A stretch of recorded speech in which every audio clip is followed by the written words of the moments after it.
Hey, welcome back, multifamily investors. I'm doing a deal of the day again analysis on a duplex that came up in Tacoma, and I want to explain how I look at the numbers, and why it's super, super frustrating that prices have not reconciled with rates and prices are still where they're at. And house hackers can take a deal down like this, but us non-house hacking investors, us non-owner occupied investors, this is what is so frustrating about the market, and this is what we're looking at. And here's a duplex that I love this style. If you watch my channel, I love the side-by-side Rambler duplex like this, very traditional format, 2 bed, 1 bath, very straightforward. Not a lot going on there.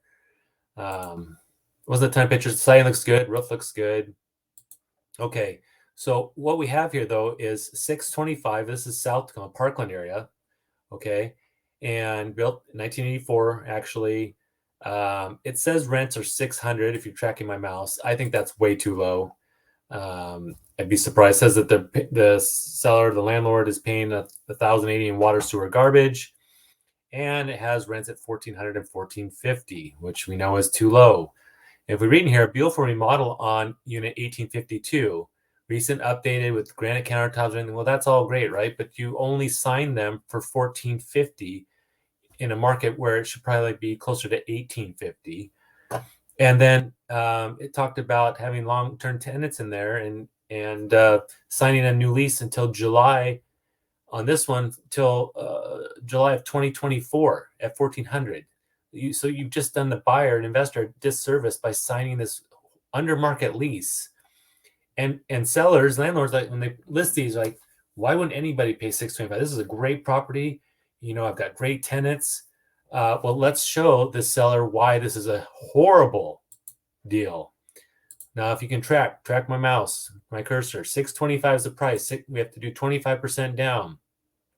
We're probably going to be in the 7.5 range or something for a mortgage. Okay, 1,400 down here, 1,450. The current rents.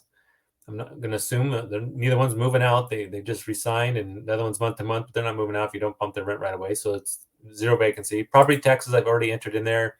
Insurance I bumped from 600 to 1,000 because I feel like this is more realistic, and I entered these in to save time on the video.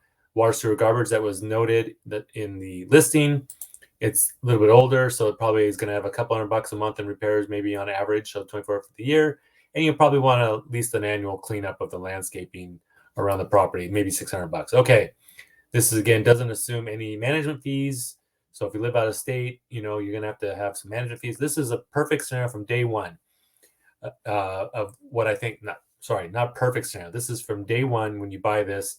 If you manage it yourself and you have a few typical expenses, you're looking at over here, highlighted, a negative 9% cash on cash. You're losing $1,300 a month on a $176,000 investment down payment. So why would anybody in their right mind do that? Well, then the seller says, well, it's the market, under market rents, rehab one of the units. Okay, let's now think of the perfect world. Let's say there's no vacancy and you are able to even bump this one that's probably not rehab to 1,450, but you bump the rehab unit to 1,850. That's probably more in line. Okay. And let's say that you bill back 100% of the water, sewer, trash to the tenants, and you manage it yourself. And you're super handy. You can fix everything, but you're going to have some material costs, right? If something breaks, let's say $1,200, and you're going to do the annual everything. This is you. I'm streamlining this property, keeping your expenses rock bottom. Get the rents up to pro forma rates. You are still losing $600 a month. That's if nothing goes wrong. You do everything yourself. You manage it yourself. $600 a month at this price.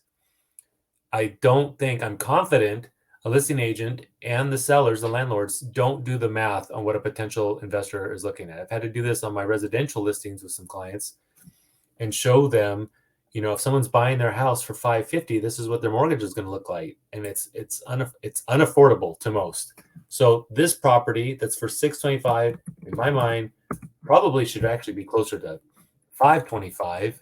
But look at that, you're still in a perfect scenario. You're maybe breaking even. This is the crux. This is the challenge that we have. Even if I offered this seller $100,000 under list and put 25% down, $150,000, day one, I'm still losing almost $800 a month.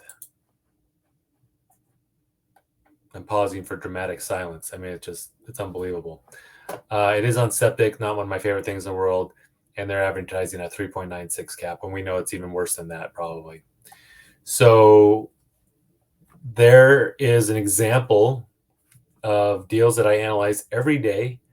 And if you watch my channel, if you're my clients, and you know that I'm not just sending you junk just to send you junk, I take time to vet these deals and see if I can find anything to pencil. And that's when I send deals out. But this is what I do on a daily basis. I look at these opportunities, properties hit the market, run the numbers, look how terrible they are, and then, maybe do a video on them. But I hope that's helpful. Shed some light. Now, that doesn't mean that everything looks like this. I'm just showing a new one that hit the market and why it's frustrating to see that prices are not rebalancing basically with rates.